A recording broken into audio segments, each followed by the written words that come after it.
వాళ్ళు ద్రోహం చేస్తున్నారు ప్రజల్ని, సామాన్యుల్ని వాళ్ళ జీవితాలతో ఆడుకుంటున్నారు. సకినాల నరేందర్, మీరు ఈ అంశంపై ఎక్కువగా పట్టుబడుతున్నట్టుగా ఉన్నారు. ఇంకా జనసామాన్యుల్లో చాలా సమస్యలు ఉన్నాయి, వాటి మీద దృష్టి పెట్టండి. మీరంటే తెలంగాణ సమాజానికి గౌరవం ఉంది. ఇంకా ఈ విషయాన్ని లాగుడంటారా, సాగదీసుడు అంటారా? ఇక మీ గురించి తెలంగాణ సమాజం చాలా ఆశలు పెట్టుకుంది. మీ విశ్లేషణ తెలంగాణ సమాజానికి చాలా అవసరం. ఆలోచన తప్పకుండా బ్రదర్, అన్ని విషయాలు మాట్లాడతాం, దాంతోపాటు ఇది కూడా మాట్లాడతాం.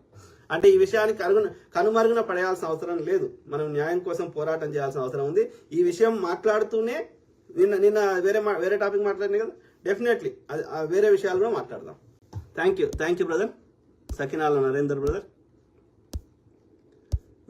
ఇప్పుడు ఈ బ్రదర్ కింద రేపు ఇంకో బ్రదర్ కూడా అవుతుంది. ఒక పర్టికులర్ మతం కాదు, ఏ మతం కన్నా అవుతుంది. ఇప్పుడు నేను హిందూ మతమే కదా, నేను ఎలా కన్వర్ట్ కాలే కదా. మరి ఇప్పుడు నేను హిందూ మతం అన్నప్పుడు తోటి హిందూ